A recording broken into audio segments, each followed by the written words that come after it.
Welcome to the panel room. We've got a new show for you here with Werewolves and Shifters. So before we get started, I want to go around the room and have everyone introduce themselves and tell us a little bit about their history with either the werewolf, shifter, or both. And we'll go ahead and start with you, Faith. Hi, I'm Faith Hunter. I write the Jane Yellow Rock series, the Soulwood series, and the vastly different sci-fi post-apocalyptic series of the Junkyard Cats. When it comes to shifters and werewolves, that would be the Jane Yellow Rock world and the Soulwood world, both of which have were creatures, and of them all, the werewolves are the most bizarre because they cannot, females do not survive the transition process. So all of the packs are male. And if they make a mistake and try to make another of their kind, they're destroyed by the Grindylows. So I have a very bizarre world where my poor little werewolves are concerned. My shifters, on the other hand, tend to be Skinwalkers, varying degrees of goodness and evil. All right, great. Charlie. Hi, I'm Charlie Cochet. I write LGBTQ romance, and my main shifter series is the Thirds. It's a little bit of a different take on shifters. I did more of a kind of scientific explanation for how the shifters came about, and it's sort of a SWAT/military team of humans and shifters, and basically what would happen to society if shifters were a part of society. It's a lot of fun, there's a lot of action and adventure, and I do fantasy shifters as well. And my Thirds shifters, actually, it's more focused on big cat shifters. I have some wolves, but the main characters are mostly big cats, tiger shifters, lions, leopards, jaguars. I have some cheetah shifters. So I love writing paranormal. I've got quite a few shifter series, and I also write romantic suspense. All right, thank you. Jason. My name is Jason Gilbert. I write the Cold Stone Files currently under Falstaff Books, and I also wrote the Clockworks of War series. Cold Stone Files is my werewolf series. James Coldstone is the son of the Wolfman. It's basically a police procedural with shifters, with werewolves and shifters in it. Only difference is that his best friend tends to beat him with a rolled newspaper when he's been a bad dog. The wares in my book, in my series, keep their humanity when they're shifted. So they actually have their creature lives in their mind as kind of a separate entity, and James is particularly special. We actually find out the wolf's identity in book 5, which I'm working on right now. But I also wanted to keep the true locations. So the first book, Wolfbane, actually takes place here in Rock Hill. Then book 4 is going to be coming out soon, that's on a fictional island, but book 3 that actually just came out is in Jacksonville, Florida. But that's, other than that, yeah, I always liked vampires and whatnot. They're cool, but as far as werewolves, I'm much more intimidated and fascinated by them. I mean, hell, right even down to my video game playing, I looked for a werewolf character. So I was drawn to Faith's series, Jane Yellow Rock series with all the shifters and whatnot. Same thing with the Dresden Files. Actually has a complete line of wares in it. My most recent book actually has a were-mouse that turns into a pretty comical scene because they pick him up for some inappropriate behavior. You can use your imagination on that. But yeah, this Cold Stone's my first foray into writing about wares, and so far I'm fairly enjoying it. Yeah, great. Emily, how about you? Hi, I'm Emily Lavin Leveritt. I'm a medievalist English professor and editor, and today on this panel I'm a writer. I have shifters in both my series. The first series, the Icefod Chronicles, that I write with Sarah Adams, is mostly about fairies, but there are were creatures in it. My second series, which I write for Falstaff Crush, is called The Wolf and the Nun. The first book is The Wolf and the Cloister and is out now. It's a historical paranormal romance set in 12th century England, and the wares in that are a bit different. It's based on Marie de France's poem Biscleret, and the Biscleret character turns into a wolf 3 days a week. And so it's interesting for him to try to live that way. Okay, great. And finally, Tamsin. Hey, hi, I'm Tamsin Silver, and I'm also an author with Falstaff Books. I write both urban fantasy and historical fantasy. Most recent one that I have out is the Untold Legends series. There you go. That is book one. It's The Curse of Billy the Kid. The second one came out about 2-3 weeks ago, and that's The Torment of Richard Brewer. And I'm currently finishing up The Murder of Cricket Kugler. And those definitely, the main bad in that is werewolves, or a shifting creature that is a wolf. Not necessarily ever really called, they call them werewolves, but I really did that one specifically on the moon cycle. So that's a pain in the behind. I decided this would be a great idea. So if the moon is out, they can shift. The moon is not up, they can't. And so I had to, that seemed like a really cool idea until you get to book 3. So, and other than that, I have werewolves in the Windfire series as well. And they're very different. They can shift whenever they want to. And in that series, there's both good and bad. And in mine, they tend to be just bad in the historical. All right, great. Now, my first question, I'll start with you, Charlie. And I kind of asked this because we've done a vampire panel already, but kind of to have a feel for werewolves or shapeshifters, what tropes do you believe need to be there for it to be categorized as either a werewolf or a shifter? You know, what are those things that can't be changed? Because, you know, we all know that we all change things when we can, but what can't, just in your opinion? Well, I would think the most obvious is they'd have to shift or change into some kind of animal. I think, you know, you can't really call it a shifter if that doesn't happen. It's a tough one because like everyone does such different things with their shifters. I think also it's what happens to their clothes is always a big question, that whether, you know, if they disappear. It's funny because like readers don't question the fact that you have like a human who's changing into an animal, but the question that's always asked is, you know, where do their clothes go?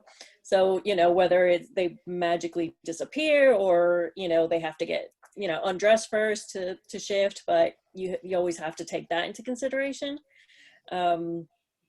And I think also in some instances, maybe what the consequences are of that shift, like the actual shift, do they just like magically in seconds shift into an animal? Is it a more complicated procedure?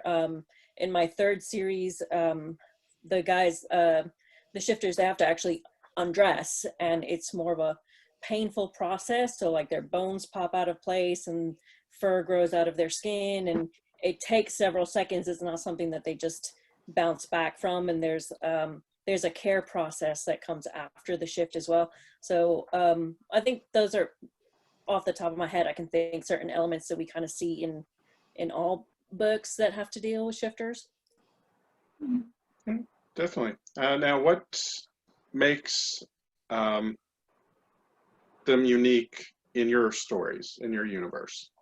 Well, in my universe, what I did was the shifters came around from the use of chemical warfare during the Vietnam War, and soldiers were infected with this virus, and then they came home and infected their loved ones, and then the governments came together to create a vaccine, and that vaccine awakened a dormant mutation within the human DNA. So the strains of the animals that were used for the vaccines mixed with the human DNA started this new race of shifters. And suddenly humans were shifting into these specific animals. In my world, the shifter is equivalent to the human. So if you have like a 220-pound guy, he shifts into a 220-pound tiger. So I only have certain animals in this world. And so the third takes place with, they had to create this law enforcement organization because now suddenly you had people who could turn into tigers and lions, you know, running around the streets. So humans couldn't really cope with that.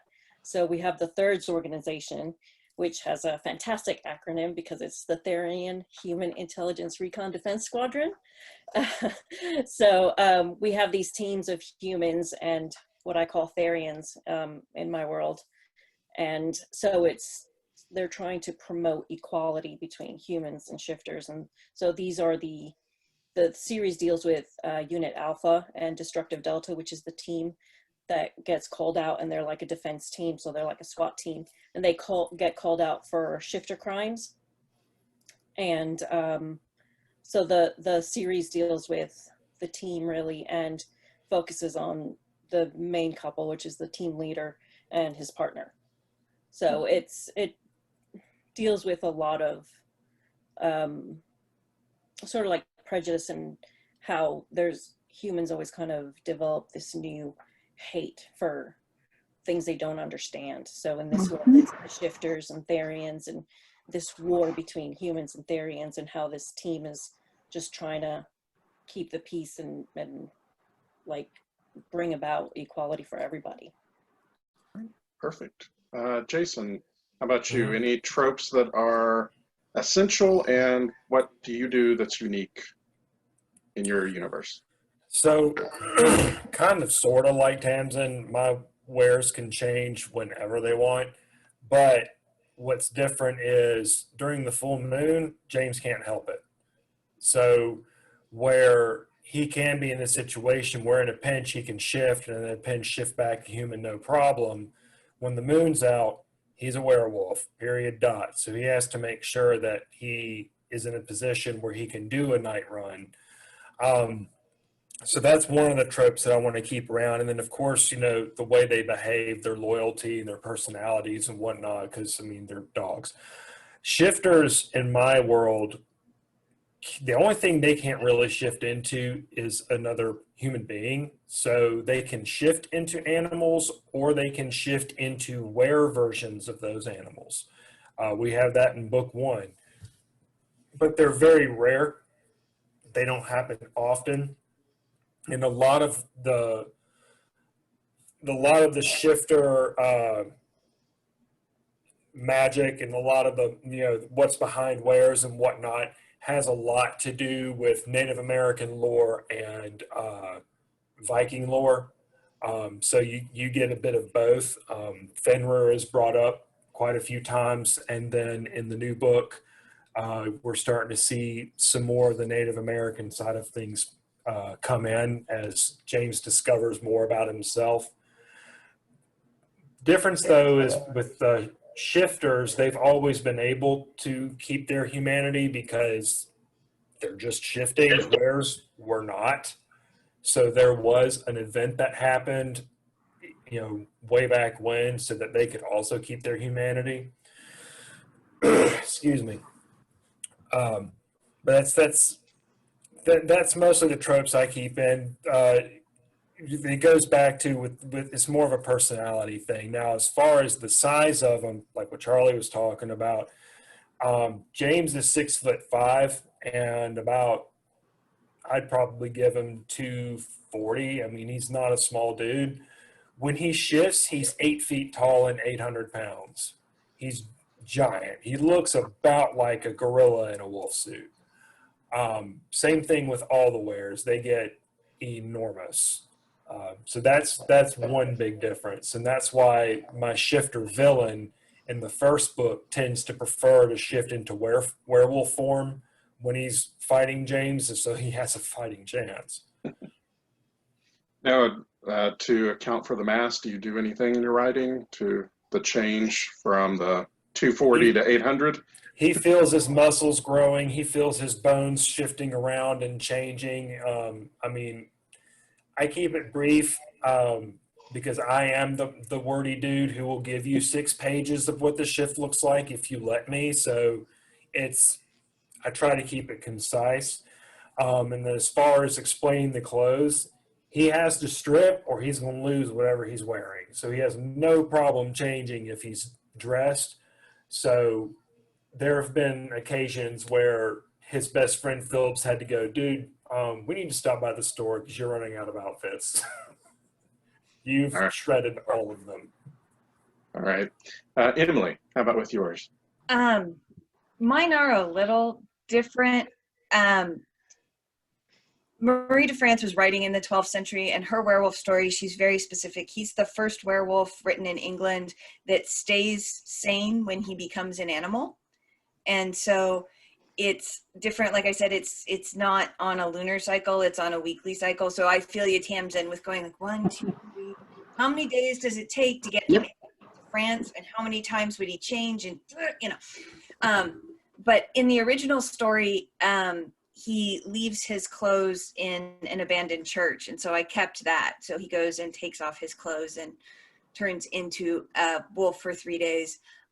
He's had a crisis of conscience because he thinks he's better off as a wolf than a person. He enjoys hunting and killing, and sometimes even hunting and killing people. And that happened to him. He turned into what he turned into in the Crusades. And he thinks it's a curse. Whether or not he's right, he has to figure out. But he's very much happier as a wolf, and his first wife divorced him for it because, I mean, you kind of understand. She worried that he was cheating, and it actually turned out to be worse. 3 days with a week with a mistress is solvable. 3 days as a wolf is not. So it's very different than a lot of stories for that reason.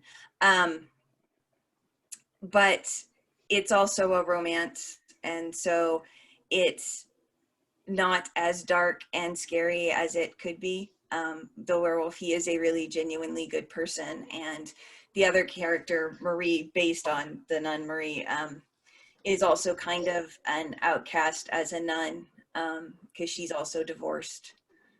And so that's a very different thing in the 12th century. So is it difficult basing it off the historical? No, I dump what history doesn't suit me. There are 3 possible nuns that she is in history. We don't know. One of them is the bastard sister of Henry II. And so that's what I'm using, is that she is actually related to the crown. And I use the historical background. Honestly, the most difficult thing I have found is the fact that I had to invent fast travel because I did not have 3.5 months to get from Ireland to France. Like, it was just like, well, crap. Where are the airplanes? They're only, 8 centuries away. We can just went in. So that was like my biggest problem in terms of history was stuff like that. Thankfully, there's magic, so it's possible. But All right, perfect. Tamsin. Both series are very different with the way that I look at the werewolves. A lot like how Charlie has, we talked about how they need to be seen as equal by the humans and talked about equality. And my Windfire series and the Moon Over Manhattan series, which will be coming out in 2021 with Falstaff, they're in the same world. And it's that idea. They can change whenever. I didn't want to deal with that at the time with the clothing. So it's kind of a magical situation when they shift back, the clothes are there. And I gave myself that because I was like, it's fantasy, I can do what I want. And so, but with the Billy the Kid stuff, if they shift, the clothes are gone and they're naked. And so there are scenes I forgot to mention, I do have a Skinwalker. He is from a tribe in Alaska, and he's a raven. And so Billy is always being like, do you have pants with you this time? Because you're not shifting if you don't have pants. He's like, don't sit in my car. Do you have clothes? Like it's an ongoing, do you have pants situation with him? And he's a young boy. And he's like, he of course, kind of like how Jane Yellowrock is older than what she looks like. So is he. And so he's like 60 and he looks 12. And so when he shifts, but yeah, he's still of the tribe. He still just has he goes naked, or he has a loincloth of some kind, and Billy's like, these are pants, you can put these on. But as far as the usual tropes, and I really did find out the pattern of the moon in New Mexico at that time, because I'm a sadist, and I wanted to, and I played with it. It is not that way with the other one. So it's kind of what I like is that, but they both definitely take time to investigate and explain the transition, which I do think is important. I remember when one of the characters in Windfire, his first change, they have, and I do it in this one, that he's chained, so that they can make sure that he can do the change safely. But I do go through bones moving and everything. And I think that's a trope that I like to use. I guess I always want there to be, if you've got supernatural gifts or curses, there's a payment for that. I'm always a big fan of, if you're gonna get that happy Disney ending, you earn it. So if you're like, why does she torture her characters so bad? That's because I want them to earn happy.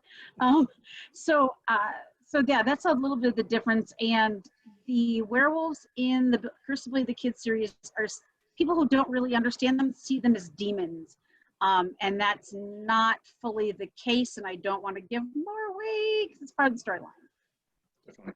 Now, do your werewolves or shifters, do they keep their humanity? Or do they lose it when they change?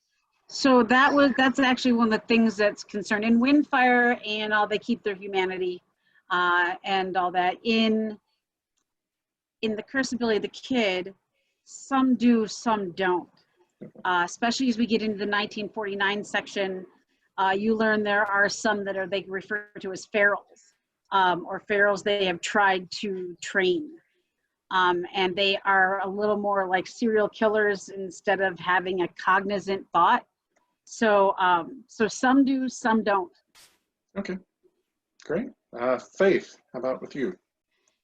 I like the moon for my wares. I like them to be forced into a change, because if they have complete control, that gives them, that takes away some of the conflict that they have to deal with. It makes them easier to write, and I don't want them to be easy to write. I don't think any character should be easy to write. I think the more conflict I introduce them into their lives, the more interesting they are to my readers, and by far more interesting to me because I'm a cruel and unusual. Tropes about clothing. My characters believe in luggage. They call go bags. Before they shift, they hang a change of clothing around their neck in a little bag. And so they take their clothing with them, they strip, put their clothing in the bag, and only when a shift is unexpected do they go without a bag. Or if they're on safe hunting ground, do my shifters and wares not carry a go bag. They can carry weapons, they can carry a phone, whatever will fit around the animal's neck and won't choke the animal and won't choke the human when they come back to human shape. So I hang on to the luggage, I hang on to the clothing.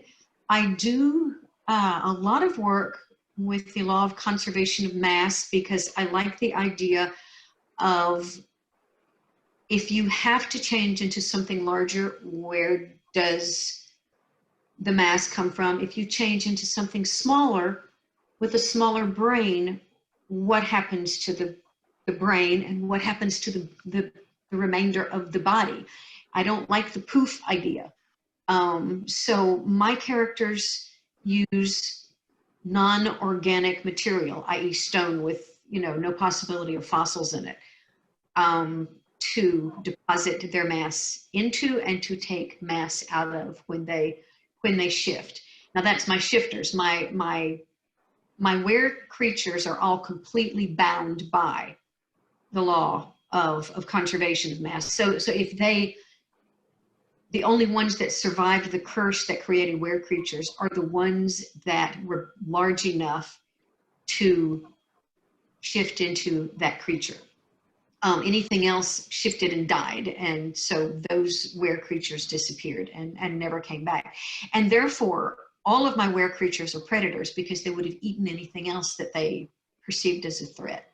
And that has made it, that saved me a lot of trouble. I don't have to worry about were rats or were gophers or anything small. All of my wares are predators, and they fit in with the size change of humans.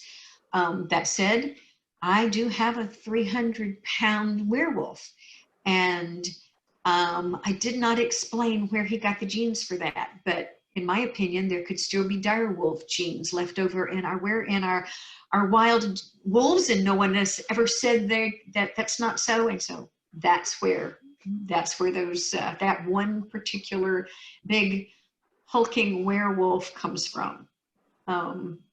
So I think I answered all of your questions. I'm not sure. Oh, and I do like the trope. I do use the trope of silver being that will immobilize them. That doesn't necessarily kill them, but if they are shot with silver, the silver has to be dug out before they can shift back. And so therefore they can be killed with a silver bullet if it hits them at the wrong time, if it's not dug out so they can shift back. Silver can shift them, can kill them. Regular ammo does not. So I did play with that trope, and I've had a lot of fun with that one. Yeah, I'm glad you actually brought that up, because I kind of did the same thing in a way. The silver to werewolves in my world is poison. So getting shot, I mean, one of us gets shot in the shoulder, it's really going to hurt, and we're going to need medical attention, but they'll dig the bullet out and we'll probably be fine. James gets shot in the shoulder and the bullet is in there, but now he's getting silver into his bloodstream and it is spreading through his body. And it has to be dug out before it kills him off. Yeah, and then he'll be hung over for it. It's not just I'm fine. He's got to get over being poisoned. I do that with my vampire characters. Yeah.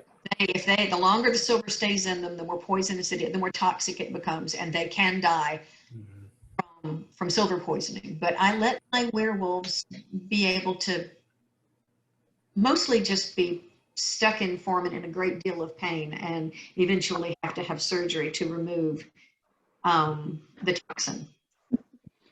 Now your Jane Yellowrock series, she's a skinwalker. Yes. Which Tamsin did mention. Could you explain a little bit about the difference between the were creatures and a skinwalker, at least in your universe? In my universe, wares always shift into the creature that bit them, that turned them, or the creature that birthed them in the case of certain species which are capable of procreation in a more biological manner, as opposed to a violent manner. The skinwalkers are, in my world, have always been Cherokee to this point. I've not dealt with the Western the Western tribal mythos. I have stayed with the pre-white man Cherokee skinwalker version, which they led the tribe into battle. They were the leaders. They were the guides. They were not the shaman. They were not wise women. They were strictly battle leaders in my world, and in this one pre-white man version of skinwalkers.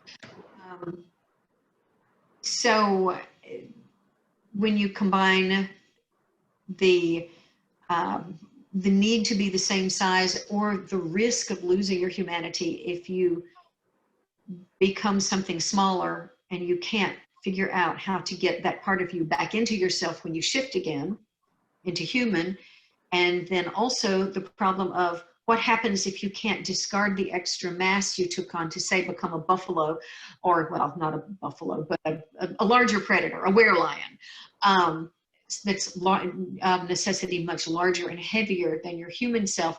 Then if you shift back and you can't get rid of that extra mass, how big are you going to be?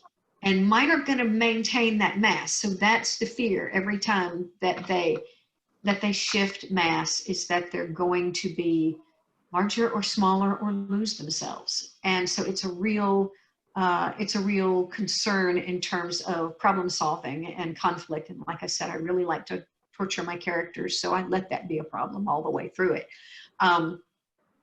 But that is, I think, that law of conservation of mass sort of sets them aside a little bit from the norm of skinwalkers that that are a part of traditional mythos in all parts of the world. All right. Did I answer your question? I'm not sure. Yes. I was wanting to know more about skinwalkers, and there we go. So the next question is going to kind of jump off a little bit. And I'm going to start with you, Jason. And I might know the answer based on the fact that your character is the son of, the Wolfman. Mm-hmm. But what was the most influential literary, creature, werewolf, related, how do I say this, movie or book that drew you to werewolves? So I would be tacky and say American Werewolf in London, but I actually didn't watch that in its entirety until about 2 years ago. So it's always been more artwork than anything. I've always liked, the artist renditions, the more gothic looking artwork of werewolves and the whole concept of it. There was a video game back in the day called Killer Instinct, and there was a character named Saberwolf, was a werewolf character that I played with all the time, and that's his look is what Jane's is based on. And then as the vampire craze really ramped up, and we had True Blood, and then we had Twilight come out, and it was like, yeah, the next Twilight movie has werewolves, and so I went and saw it, and Jacob turned into Marmaduke, and that's not a werewolf. So then came Dog Soldiers, and I don't know if any of y'all have seen that. Those are werewolves. Biped, real nasty werewolves. And it reminded me of the old Lon Chaney movie, an upright wolf man. So that's kind of where I drew from. And then as far as what, goes through James's head with his wolf, that is, like I said, his wolf has more of a Viking background, Fenrir, the wolf god, and that gets delved more into in the new book. But yeah, it's mostly been film and art. I read one werewolf book back in the 90s, and it was horrible. And then I read the Jane Yellowrock books, and I liked the shifters and whatnot that she had going on in there. But most of my influence, honestly, has been visual media. Emily? 100% for this one, it's the poetry of Marie de France. Like, it's Of the course. romances. And it's also medieval romance, though. That's what my scholarship is on. And it's not romance like I write romance now, but knights and ladies and, adventures and monsters and magic and all of that kind of stuff, Arthuriana. And I've always loved those. And so it was interesting to get a chance to rewrite them like the ways that I wanted to. In Marie, he has to have his clothes to change. So when his wife finds out, in Marie's story, when his wife finds out she has a knight who has a crush on her, steal his clothes so that he's stuck as a wolf for years. For me, it's not the clothing. He has a talisman, and if that's taken away, he'll turn into a wolf no matter what, but it's the only way he can get back into being a person. And so at one point he does lose it. And I did discover it is kind of hard to write a book from the point of view of a person who can't talk, because they're a dog and dogs can't talk. So like fast travel, I had to find a way to fix that. But yeah, the history and just the idea of knights, and I deal a little with a crusade, but not much. It's not necessarily a pro-crusader point of view. But the big bads in the book are demons and people that are using or being used by demons, not any particular other group of people, which is straying from the subject matter. The subject matter would have definitely been, you know, pro-crusade. But yeah, mostly medieval stuff. Okay. Tamsin? So Windfire series, I would say actually, because I'm a gamer, mine came from a LARP that I used to play, which was a mixture of Vampire the Masquerade and Werewolf the Apocalypse by White Wolf. And a lot of the art in there. And in that series, my wolves can do different sizes. They can be normal wolf size, they can be larger, they can be on their hind legs and be the typical big werewolf that you imagine. And you see a lot of that drawn in the White Wolf books. And so I kind of got my idea for them there. As far as the Untold Legends, they actually just look like wolves. And they are bigger or smaller based on how big they are as a human being. But the reason I chose wolves was because it is we're taking place out in the Wild West. It's 1878. And I wanted, so there's a creature in Irish folklore that I built off of, and she is known as the creator of monsters and heroes. And so for her monsters, I chose wolves because I felt it would blend the best into that time. And then of course, Billy of course is some of the heroes she makes to battle them, because she likes to pull strings and be the puppet master and cause chaos. So, but yeah, I didn't choose that based on any kind of movies or anything. I just really wanted wolves because it just fit better with the time for historical work. Okay. Faith? I'll take this in a slightly different direction. I made it a point to avoid certain people's existing work. I made sure that my pack structure was nothing like Patricia Briggs's pack structure. So I read it her series very careful. I'm a huge fan anyway, so, not a burden. But I made sure that my pack structure was very different. I made sure that the method through which my were creature shift was nothing like Laurel K. Hamilton's were creatures. And anything else I could think of that someone had very successfully used were creatures, I at least flipped through them and made sure that I did not infringe on something that they did that took things away from a trope. I wanted to make sure I went my own way. So as much as possible, I went my own way. And my creation myth, I set up as one of the goddesses of the hunt cursed an animal who attacked one of her favorites, and that animal carried the contagion of the were virus into the wild. And that's where those creatures came from, was from being cursed by one of the goddesses of the hunt. So as instead of talking about what I read or emulated, that's what I avoided as much as possible. If I accidentally copied somebody else, well, that's just the nature of being a writer. Sometimes you get something from someone that you've never read before, and your minds work along the same way because we live in the same culture and we have the same mythos and backgrounds, and a lot of times you can end up copying some small thing somewhere that you don't intend to. But I made a real strong effort to not match things that were already successfully in the urban fantasy field when I came along. Do you think that made it easier for you or harder?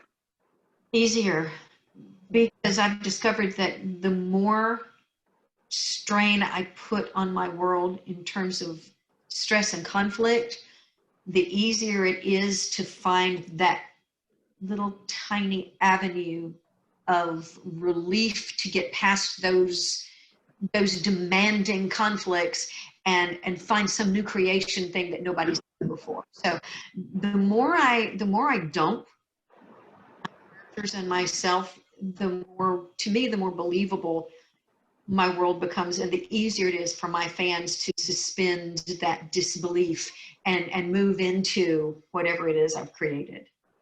Yeah, perfect, thank you. Charlie. For me, it wasn't any particular book or anything. I'm a big movie buff, and I'm a kid of the 80s, so I used to love all the fantasy movies from the 80s.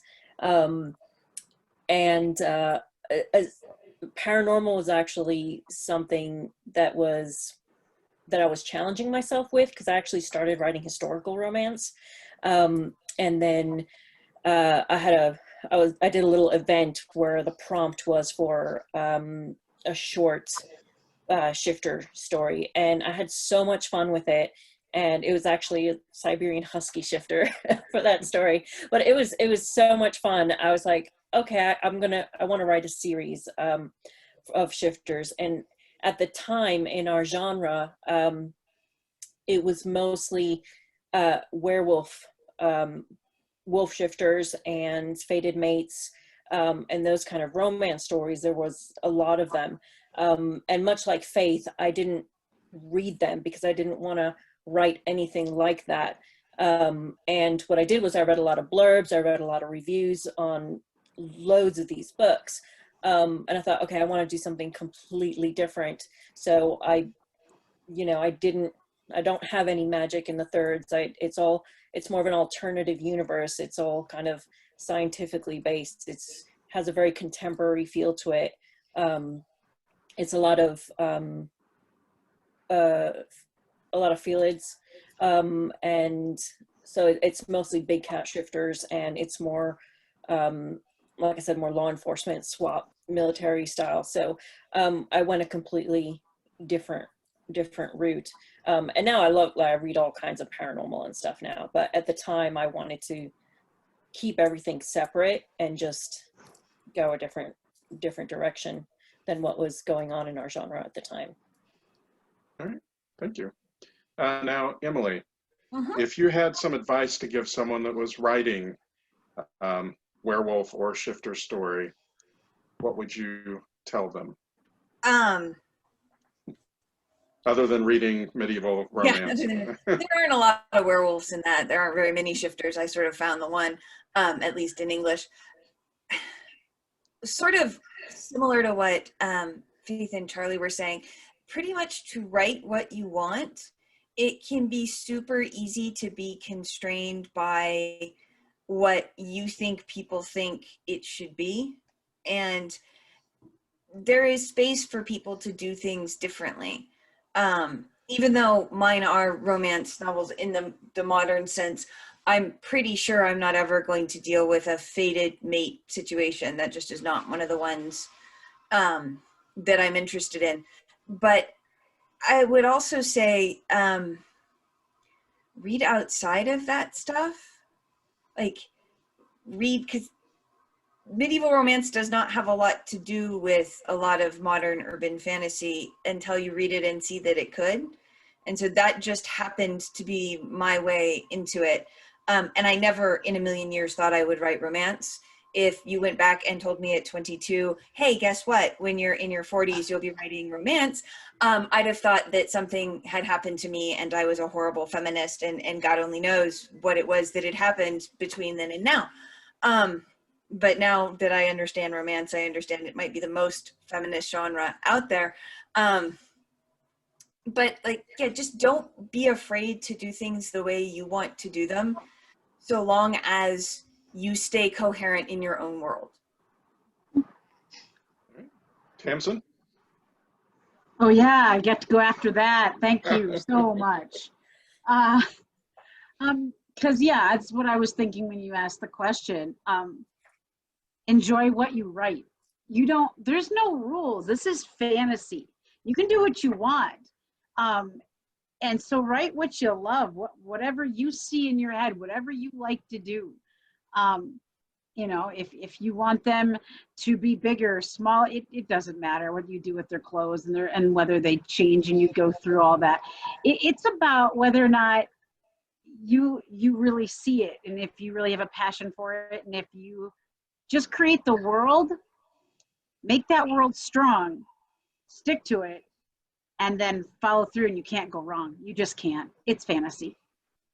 All right, perfect. Faith. Oh, huh? What was the question again? I'm with Tamsin. After Emily said all that, I'm going,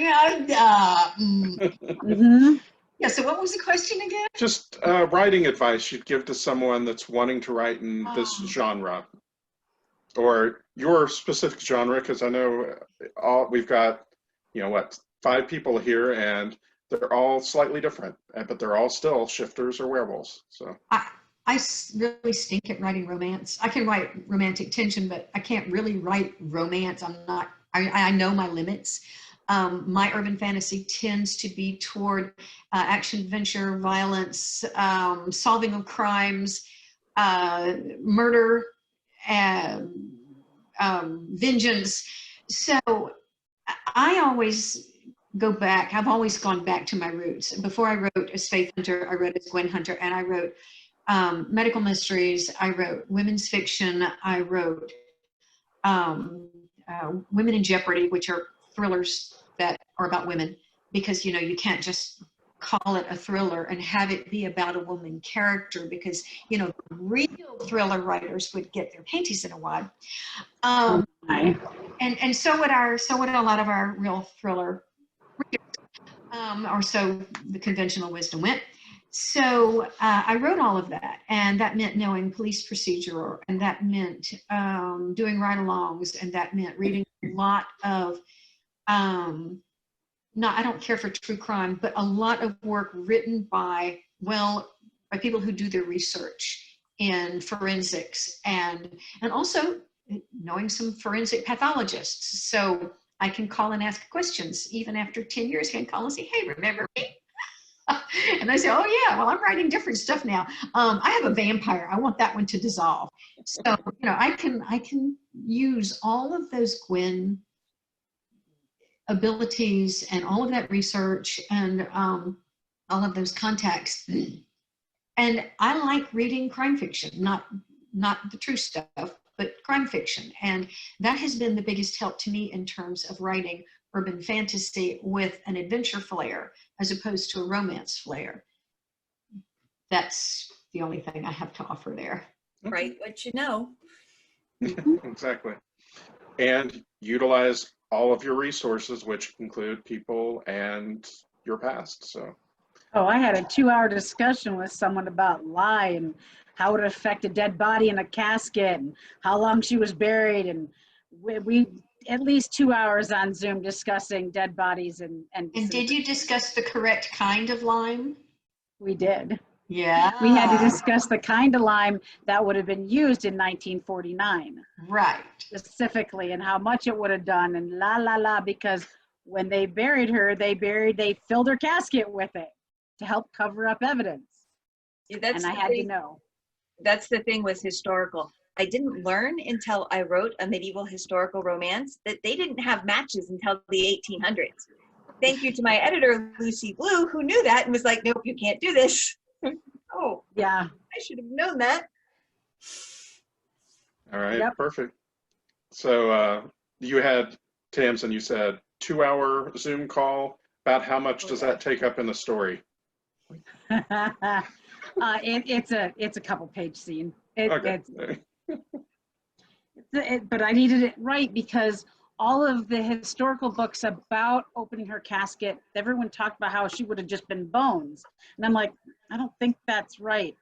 And so I wanted to find out exactly how I was going to describe when they exhume her. I needed to be able to describe what Billy sees. And I didn't want to be wrong. Perfect. But yeah, it's like a page where we actually discuss what she looks like. It's a paragraph. But if you hadn't done that, how many people would have complained? Oh yeah. Oh yeah. Someone would have. Yeah. All right. So Charlie, how about you? Some writing advice for people? I definitely write what you're passionate about. I think that's really important because I think if you just try to write to trend or you try to force something that's not really in you, in your heart, it'll come through in your writing and your readers will be able to tell. If you're passionate about something and you're excited about what you're writing and you love what you're writing, your readers pick up on that and they get excited about it too. And, you know, because it's not just you writing behind a screen and then throwing it out there, you know, especially with social media, there's interaction with your readers. And, you know, it's the best thing in the world is when they contact you and they message you and they're like, oh my God, I love this character. And, you know, I love this scene. And, you know, they know more about your book than you do, because if you ever forget something, all you have to do is say, when did this happen? They can tell you, hey, chapter 3, book 5, paragraph 4, third line, you know. So I think it's really important just to write what you're passionate about. But also, even if it's fantasy, paranormal, shifters, research is really important. I know even if there's magic involved, for the thirds, I had to do a lot of research because there was the SWAT element to it. So I had to consult with people about the kind of equipment, the kinds of, you know, their armories, the guns, everything. And then remember your rules. So if you make up rules in your world, because then someone will point that out later on. It's like, no, but wait, you said they couldn't do this, and then but you've got them doing this over in this book. So I think remembering your rules. And if you're writing a series, don't wait until book 7 to start a story Bible. Start with book 1. Because I made that for Melissa. Yeah. The third series is 10 books with 2 companion books that are both 120,000 words each, plus spin-offs. So book Bible is really important. So I would recommend starting that like book 1 if you know it's going to be a series. Right. Very important. And now My editor does that for me, and I love her immensely. I cannot say good enough things about Melissa MacArthur. I can't. So I've probably given Jason the hardest one to have the writer advice after everyone else. But I agree. I agree. You gave me the hardest one, and I agree with everybody.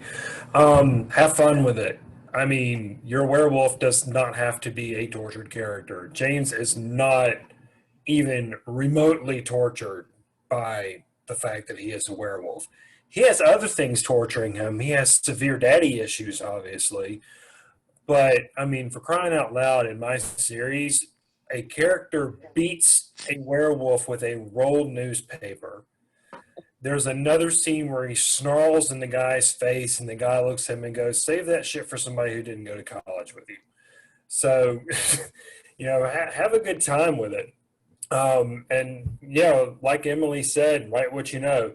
I don't write romance. I don't write sex scenes. I like to write what I'm good at.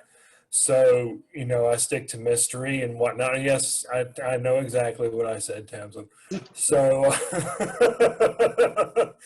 I mean, you know, have fun. And, you know, like Charlie said, be passionate. Tamsin is broken. Emily is trying not to be. You know, and if you're writing a super serious book, and that's cool, and that's your bag, but it's starting to bog you down, man. I mean, write a scene that's funny as all hell and completely out of character, but then don't delete it.